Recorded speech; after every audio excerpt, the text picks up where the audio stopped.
we're back. Welcome to PaizoCon Online 2026 Influence Finders. We're talking to people that have turned their love for this hobby into a hobby of its own that they share with their own chunk of the community. We're going to be talking with, actually, why don't you introduce yourselves, starting with James? Hi, I'm James Beck. I am a freelancer. I've also dedicated a lot of time to social media, mostly talking about my love of Pathfinder and Starfinder, and just getting all sorts of hyped about everything related to it. And going clockwise, we've got Phoebe next. Hi, I'm Phoebe. I talk about lots of tabletop games, primarily Paizo stuffs like Pathfinder and Starfinder, but also other tabletop games over on like YouTube and Twitch. And now Mathfinder.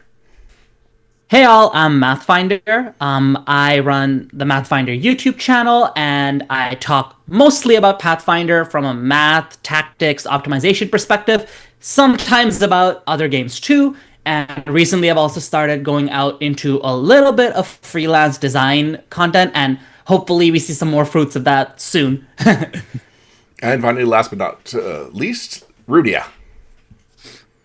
Hello, I'm Runia. I like to talk about lore in a variety of games and other in books and whatnot. Largely Pathfinder, because they can't stop putting out books, but other systems as well, such as Rifts and, gosh, what else is there? Various Savage Worlds settings and whatnot. And I've kind of gone into a little bit of gaming that focuses on exploration and discovering lore in a world.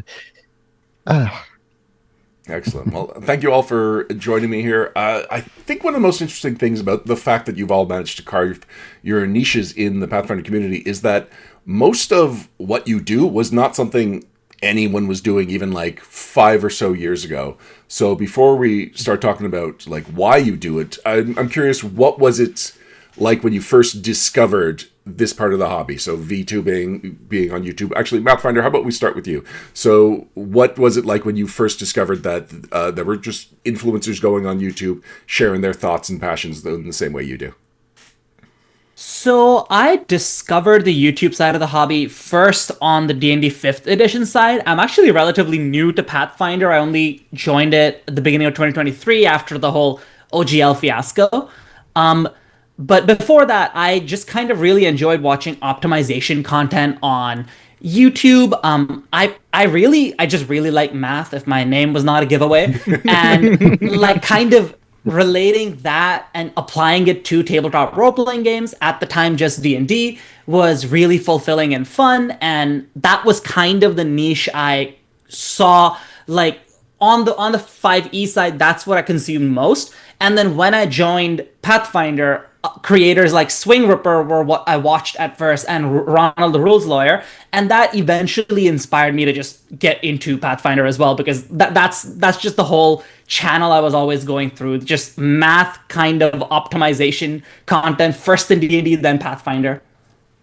I have to say, I am shocked that it took until 2023 for someone to claim the name Mathfinder. Me too. I actually claimed it at the end of 2024. I started playing Pathfinder in 2023, Wow. so it took even longer. All right, what about, we'll talk to our VTubers next, and we'll start with Runia. So what was it about VTubing, like, from the audience side that made you say, like, this is something I need to get into? Gosh, I think that's a tough one to answer. Mostly because I came across people that were doing that for D&D already, and I just was like, "Gosh, this is interesting and plenty interesting enough. I wonder if I could do something similar." And I started talking to various people and realized I had people and resources to actually get started, and it just kind of I took off from there. All right, we'll talk about the resources specifically in a minute, but Phoebe, same question? For me, it was more so like, again, like a bunch of my homies, including my girlie, they're also VTubers. And I realized there's not a whole lot of VTubers in the Pathfinder sphere. And I'm not good at writing. I'm not good at game design. but I'm really good at getting people excited about things. So I'm like, I'll do that. I'll talk about new release. I'll do all this stuff that got me people like really excited. So many people have been like, yo, you're the reason I've gotten to Pathfinder. I'm like, yeah. So that means I did a good job. Now, James, I believe I was introduced to you through Deadly D8. So what is your level of involvement with Deadly D8 and what got you into that side of it? So weirdly enough, it was I had just gotten out of high school, and I was starting college, and this is when Pathfinder was like still very new to the scene. Like I would say about a year or two. And I think like APG was just coming out. And when I was really starting to get into Pathfinder, and I had already done my I think it was actually just a little bit before my first assignment for Paizo, but at the time it was me and this other person named Prophet, who is Josh Birdsong, who's on the next panel, doing a lot of homebrew, especially on Twitter, for Pathfinder Second Edition. And this was back before Twitter is what Twitter is today. And so we basically posted a lot of stuff. Like I primarily focused on like a lot on like creatures.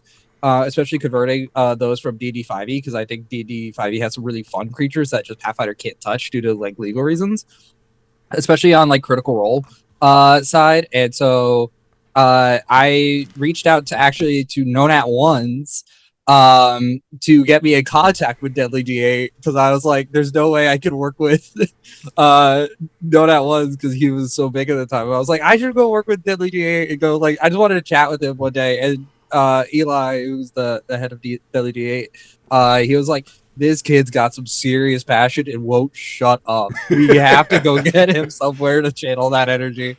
And so that's when I joined Deadly D8. That was when Secrets of Magic was coming out. So we did our first video on the Wellspring Mage archetype, which is still one of my favorites. And then that just kind of blew up into doing live streaming with Deadly D8 and reaching out to as many like freelancers and Paizo designers and, you know, God knows what else. And just because I don't shut up and I get way too excited. So they're like, let's just keep getting him to talk.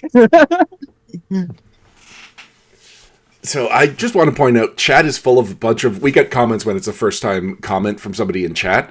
We are getting a whole bunch of people, and this is the Paizo chat, so you have to assume that these people have always had the opportunity to watch the Paizo lives and other Twitch streams, and I think it's just kind of reflects how popular you are within your fan bases that you've attracted all of these people to PaizoCon this weekend. So thank you for that, and welcome everyone that is joining us in the chat. If you have any questions for any of our guests, absolutely, you can post them in the chat.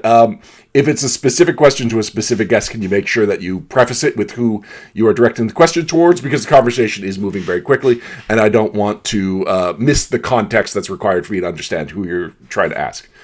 So, Runia, let's get back to you. I said I'd put a pin in the logistics of what you were doing. So once you saw this side of the hobby that you wanted to engage in, how did you figure out how to do it?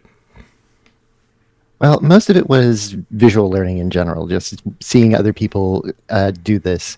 But after some talks back and forth with people I already knew personally, I had an artist friend that already, drew her own PNG model back in the day, like for her, her streams and whatnot. And I was like, hey, is there any way I could commission you for something? And they were like, yeah. I actually wanted to test whether or not I could do that as a thing to commission. And so we got to working on it. And then after it was all done, she was like, never again. And originally the idea was that when visiting various settings, I would hire a different PNG artist to make a new model that would fit the setting, but I could never escape Pathfinder. So it just snowballed from there.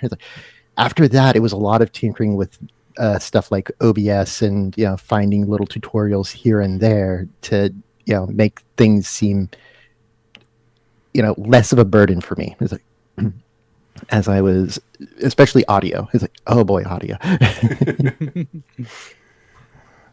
We have a question specifically for you, Runia, but it's actually indirectly going to be a James question. So it's from LG Nymph asking, how'd you get this publicity? And I believe they mean, how did you get onto this PaizoCon online panel? Yeah. I am definitely the smallest name here. Not unearned, but still. I disagree. I will.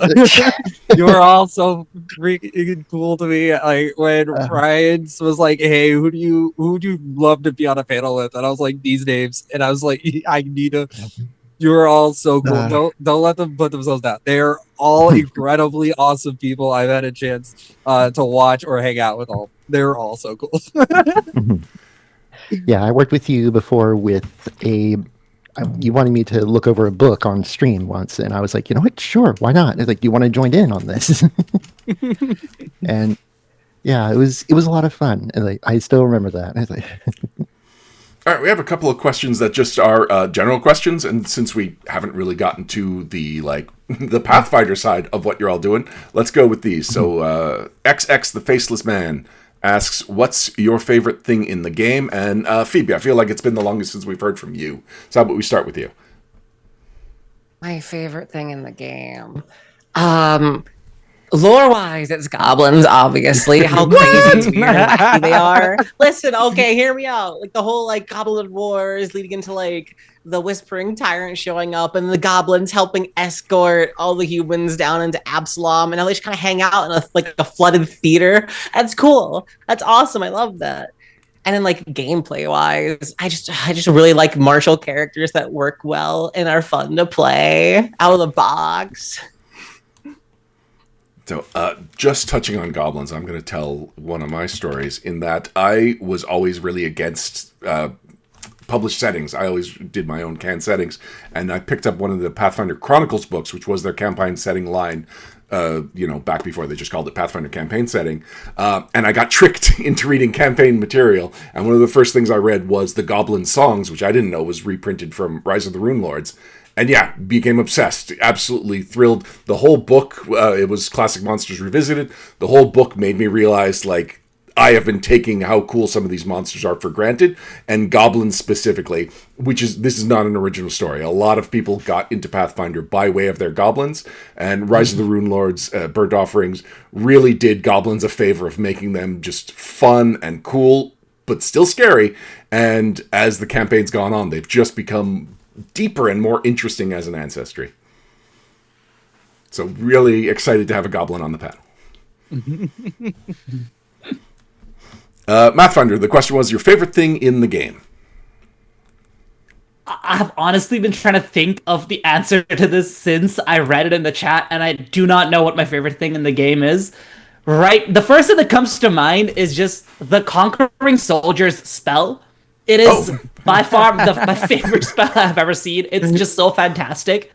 But yeah, it's just hard to narrow down. There's too many things I love about the game in general. I could probably name 10 different monsters that are all tied for favorite. But yeah, Conquering Soldiers. I think that's a good answer for me. I love that you went from, I don't know, this very specific spell. James, how about you? Okay, I feel like if I said any like class, spell, or feat, I'm gonna anger some specific people because I might know who wrote whatever thing I would be leaving out. So I would have to say it is by far the greatest deity of all time, Grotus. They are the most beautiful moon to ever happen and ever exist. They are incredible. They are very loving. You might get some nightmares. You might have to, see the end of the world, but who doesn't love that at the end of the day? And so, I think I have to rep Grotus. It's a deadly D8 beam that has lived on for a very long time. And yeah. And Runia. Well, there's so many things I could talk about. The fact that I've managed to make a rose-throwing hero a la Tuxedo Mask in this system.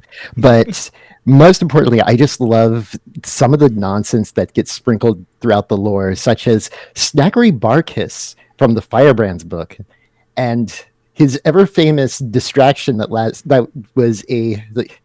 that turned into a drinking binge that lasted 5 days.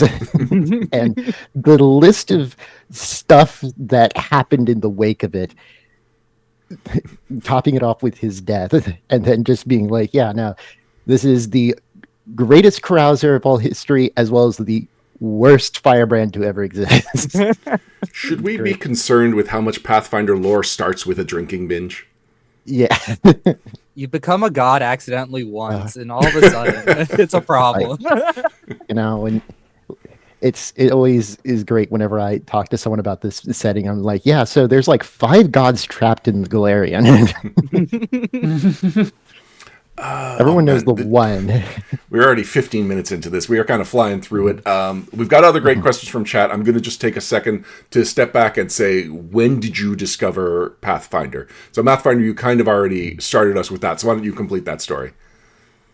Sure. So I would say around end of 2022 is when I started like considering branching out from D&D 5th edition to other games, and Pathfinder was one of the games I checked out at the time. I was also looking at others like D&D 4th edition, and then in December/January, whenever the blow up of the OGL crisis happened, it felt like there was just a fire under all of our butts to like go check out other games, and I just started aggressively searching for some like Pathfinder games to start playing, because that just felt like the next big ship everyone was hopping onto.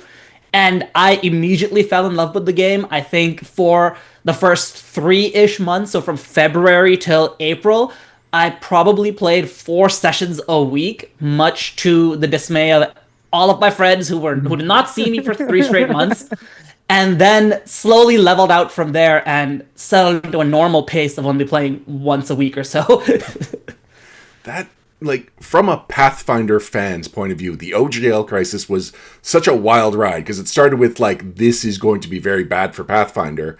And then almost immediately after, Paizo's posting, like, so we sold out of 8 months worth of stock because people are all changing to Pathfinder. And then Remaster comes up, and I'm like, oh, those people that just bought that 8 month worth of stock are going to feel betrayed. They're going to feel like they have to change editions. But there was never any negative pushback against Pathfinder or against Paizo for doing that. I guess because everyone understood they had to do that. Yeah.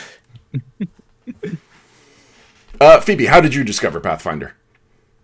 Well, it started with back in high school, like over 10 years ago. I say that as I feel my own bones crumbling to dust. Then I don't know what state my bones are in. I was like, I play tested like D&D 5e. It was D&D next at the time. I play tested that, and I was playing D&D 5e for like 10 years. And right around the 10-year mark, I was like, I've been playing this game for too long. I need to find something else. And then literally like a week into me being like, I gotta find another game for my friends. Maybe I should look into like Pathfinder First Edition or whatever. Maybe look at like other D&Ds, whatever. Maybe look at what's it called? Power of the Apocalypse type stuff. And I see immediately someone on YouTube, I don't remember who it was, talking about being like, new Paizo playtest for Pathfinder Second Edition. I'm like, okay, I'll try that out. And then I bought like 5 things. And then I immediately set my friends down and killed them immediately with the Fall of Plaguestone. First encounter, they all died. I read that too. Oh no! And they first came back encounter. next week anyways. That's how you know it's Yep. good. Oh, wow. How about you, Runia? So Pathfinder in general or second edition? Let's say Pathfinder in general. Do you come at it from first Since edition? inception. Nice. Yes, I've been on this ride since first edition. Around when 4th edition came out, and my group at the time tried it out. I ran a few games as well, and we just felt it kind of fall a little flat with the group in particular, that table in particular. We decided to poke at Pathfinder for a little bit, and I am ashamed to say that with Pathfinder First Edition, I was not that big into keeping up with the lore. Handling the mechanics was a full-time job in itself, unfortunately. And I just had been riding that train for quite some time. Second edition came out, and I didn't have it immediately, but I was listening into a bunch of actual plays, especially the ones that came straight out of Paizo, or at least the developers. Like, what is it? Knights of the Everflame? Was that the Jason Bullman one? Yep. Yeah. Okay. You know what? I fell off on that. How did it conclude? I believe it did. Like, I also kind of petered out around second season because I was doing dishes at a restaurant and trying to figure out how to listen to that without anyone seeing me listening to anything, even though I'm deep back into the pits and no customer is ever going to see me, and yet management always complained about me having something to listen to.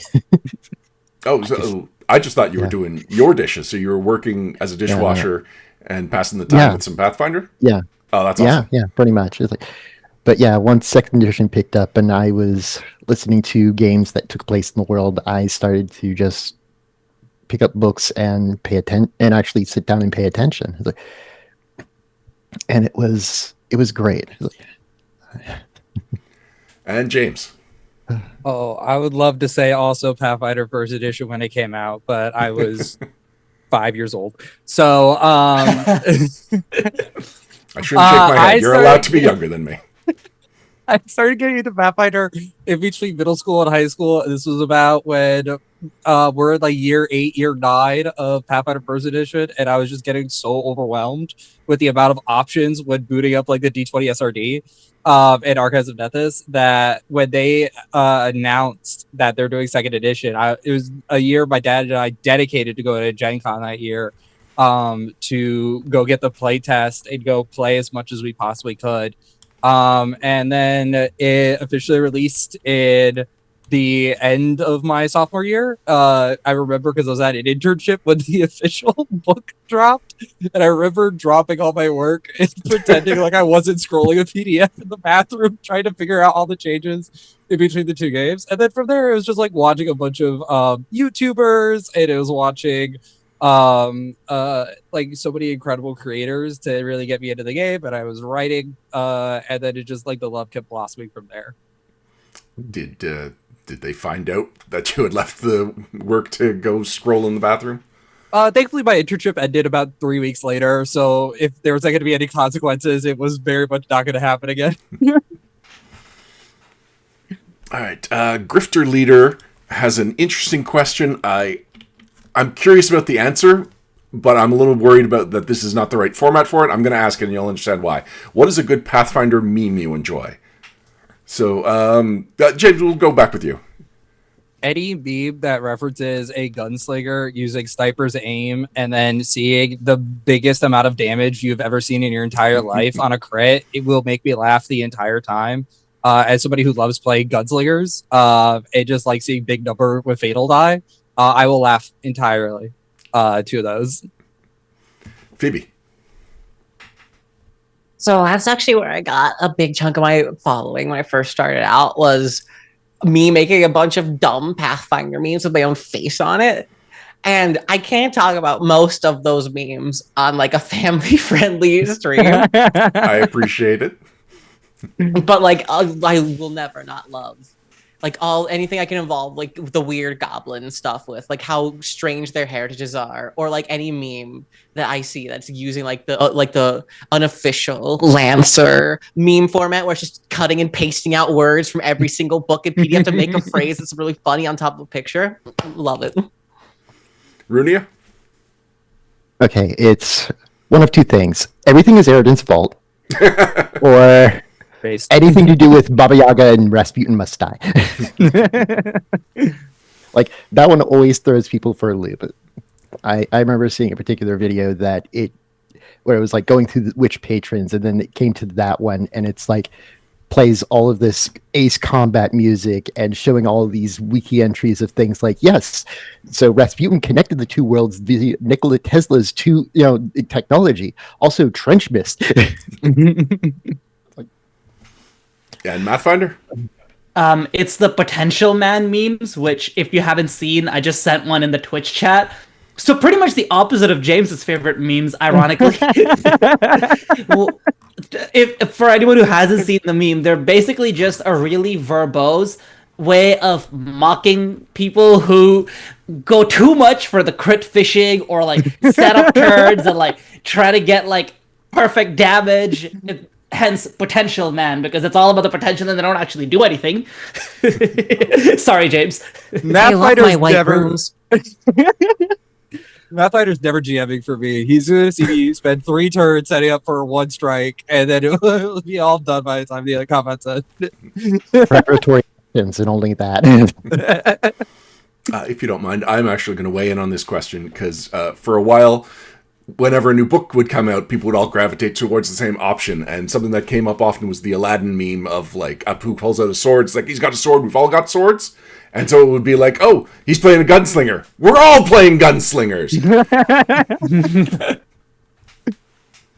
We've got a question from Shanwolf to the VTubers. What advice would you offer to someone looking to get into the Paizo Nerds VTuber space? Phoebe, starting with you. I say this with every VTuber thing ever. You don't need to dump a whole lot of cash on like an expensive YouTube model. Just if you have like just like a PNG you paid like $12 for and like a sandwich, and as long as they're really funny and entertaining, people will still show up no matter what. So you don't have to pay much for the model, but what about for the technology that animates it?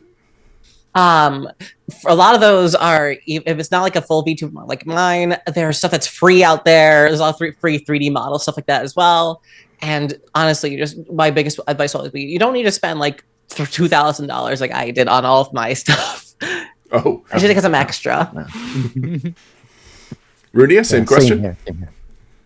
Yeah, like for me, it largely just came down to be consistent. Like, have a plan of what you're going to do and see it through from start to finish. Like, and if you're consistent enough, then people are going to, swing back and be like, ah, yes, they're on it this time.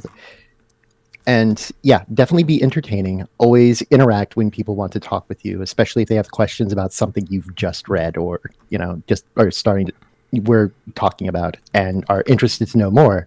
And it's like, go ahead. And if you don't know the answer, you can look it up together. It's live interaction. It's easy enough.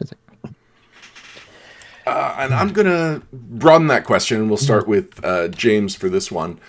Building an audience, getting your name out there. What are some tips you have for somebody that might want to become an influencer like you? Ooh, for me, I've always found my greatest benefit was just being overly excited about everything. Being positive on the internet is very, very difficult at times. And it's very easy to talk about what we don't like with Pathfinder or Starfinder or whatever it is. But being very just excited. People recognize, in my experience, of when you are genuinely excited about something. And having more positive things to point towards is always a win in my book. So being just consistently positive about the game, or like, hey, right now there's a discourse going on about this specific mechanic of this class or whatever, and just be like, yeah, but also in the same book there's this weird option, and I'm gonna hyper focus on why I love this weird option. Was very beneficial for me, at least. Now, Mathfinder, you probably also had the hurdle of getting over the fact that some people don't like math. So, a little bit of me bragging, but I feel like I am good at communicating and teaching math because I did teach it for a while during like my master's degree. I was a teaching assistant, and I feel like I've kind of let that inform a lot of how I format the math that I'm trying to get across. And honestly, like one thing is, a lot of people who at least perceive math as something much harder than it is, it can be simplified into just intuition and logic for them. And I just try to put that at the forefront of any mathy videos I make. Not all of my videos have a ton of math, but the ones that do, I just try to like motivate it with a concrete example and go from there. And I guess on the larger side of like tips for like building an audience in the space, the main thing I found is that my audience is very focused on this one niche. Like, it's like they love the math that I do, and they come back for that math. Like, I have noticed consistently, the more math I put in the video, the better it's going to perform. So I guess finding what exactly your audience wants from you is kind of the main thing there. Someone had a comment. Oh, there we go. Oyman Yaboyman said that Mathfinder has TA energy. I have been told that before, including by people who did not know I have TA'd before. So I guess I have TA energy. Runia, what about you? Advice for how to build an audience?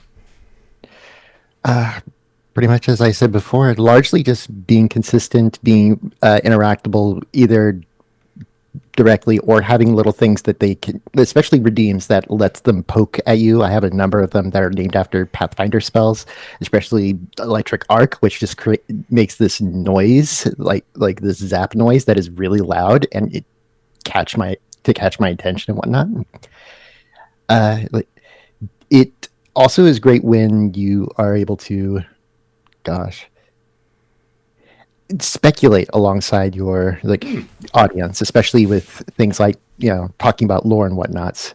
Like when I first discovered the World Forge and Torag's supposed use of it and whatnot, and my mind just was blown open because I'm like, it's supposed to be used to repair the world in case something happens to it. Torag and Starfinder doesn't exist anymore. Neither does Galarian. What happened? There, like it was like a single piece of puzzle that just slotted in. But I'm getting distracted. The thing is that it is very much excitement and consistency for the most part and to be friendly to your community, but also be willing to protect them. Oh, that is another big one. Because there are some people that will come in just to attack you for what you love. And sometimes you have particular cases where someone is just really stalking someone else in your chat and you have to do something. Not to dwell on this point, because I'm sure it could also go into uncomfortable areas, but what are some of the ways that you are able to protect your audience? Well, it does help to have particular safeguards in place, especially ones for who can interact into chat and whatnot. I do try to make it to at least followers, but only if accounts have been around long enough first, as well as keeping an eye on how people are interacting with one another. I am small enough that I don't really need a mod hanging around, but mods do help, especially mods you can trust for one thing or another. Having especially particular programs or I guess bots that strike out at other bots that to keep them from posting messages and so on is very handy as well. Honestly, I have been small enough that I haven't really run into some issues that bigger names have had, such as hate raids and whatnot. So that one I'm bracing for. Well, still, it was not part of the building a community side that I had considered we would be getting into. So I appreciate you bringing it up, because it is something that, if you're fostering a community, you do kind of then have some ownership over it. And I like that you are taking that responsibility. Indeed. And Phoebe. I would say a big thing to do with it is again, consistency is always key, stuff like that. But you gotta have a good energy, a good vibe to you. This might sound mean, but I fall into the same trouble every once in a while where I'm I'm not feeling it, so I'll show up stream and be like, hey guys, what's up? We're gonna look at another thing. Instead of being everyone expects you to be he's energy, all this bombasticness, all this stuff like that. And especially doubly so when you're a VTuber. A lot of people don't really realize how much movement goes into actually puppeting a VTuber model. My face hurts constantly because everything has to be super exaggerated to mimic what's going on with your face. Yeah. And so keep up that constant energy and a big vibe. It's a really good way to draw people in and keep them engaged.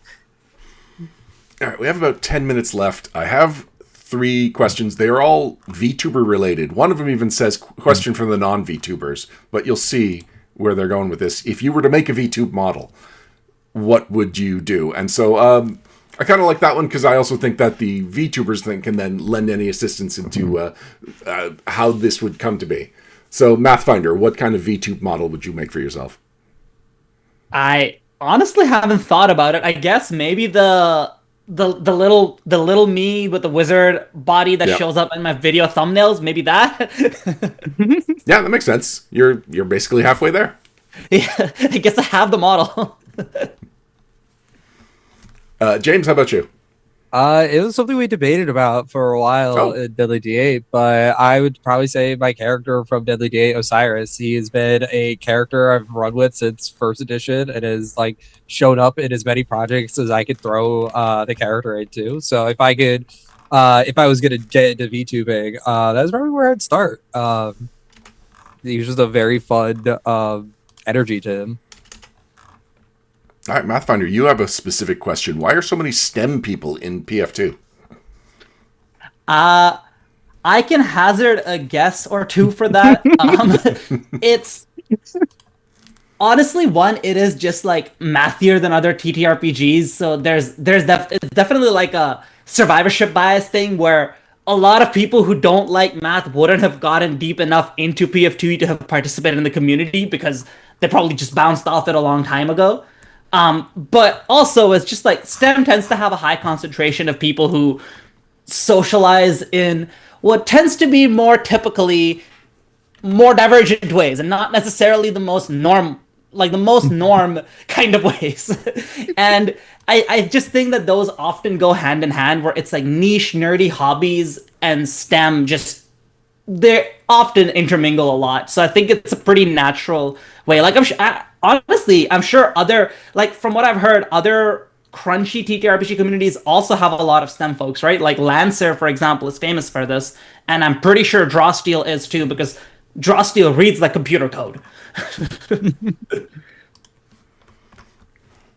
All right, we are coming on our 10-minute mark, and I definitely want to give you all an opportunity to give shout-outs to where people can find you and to what you do. So let's just say, do you have a story you want to tell? It's just something that hasn't come up yet that you think that the audience looking to get into the influencer side, so it could be logistics side, it could be just a happy memory of something that you've interacted with. So Phoebe, let's start with you.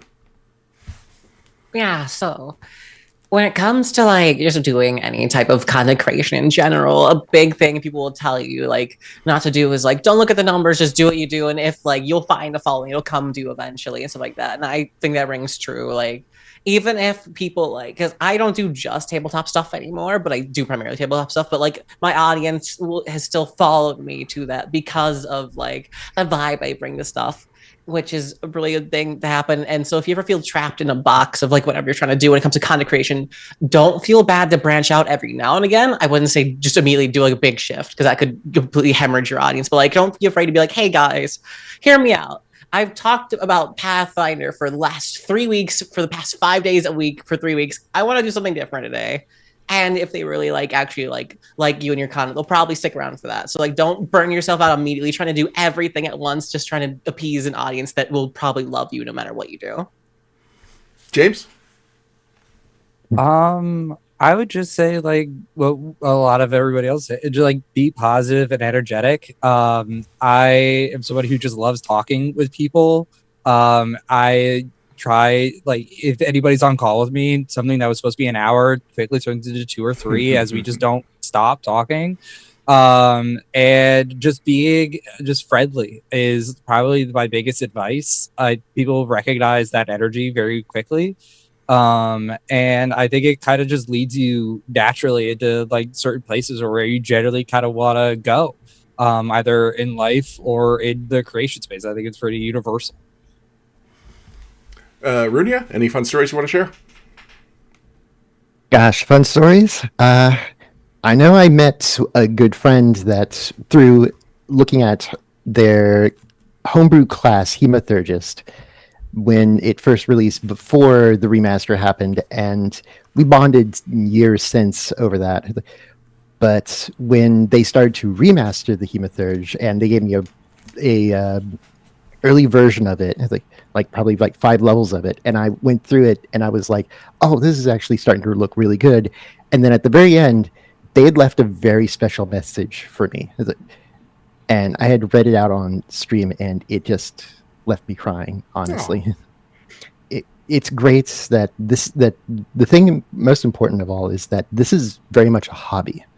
It is not, don't ever treat it like a job, because then that's going to bring a much different energy to you. But this is something you're supposed to have fun with, and you have to have that energy when talking about a hobby, especially, and to make friends along the way. Can't make friends with everyone in your community, but the ones that actually are willing to reach out and help you it's always great. So that is a great note to end on, but we're not done. Mathfinder still has a chance to tell the story. So the pressure's on. Would have been a great note to end on, but I'm going to have to top that. Honestly, it's not a specific story, but more so like, I guess I'm like, it's my favorite kind of comment/feedback to receive on my channel. anytime I see a comment where someone's like, hey, the thing you talked about in this video or the thing you talked about in your previous video, it came up in XYZ way at my table, and this is how it played out, and this is how I had fun with it.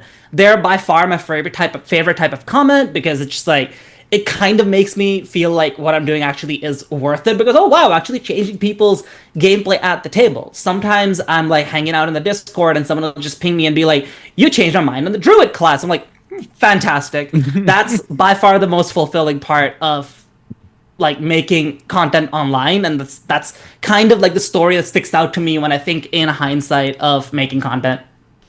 Excellent. Well, we've only got a couple of minutes left, so I just want to thank you all. My only regret with this panel is that we do not have another hour and a half to continue this conversation, because this has been a lot of fun, and well as it has been very informative. So, Mathfinder, why don't you tell people where they can find you? Sure. I can be found under the name Mathfinder or Mathfinder AAA. I forget which one it is on YouTube. I'm pretty sure it's just Mathfinder.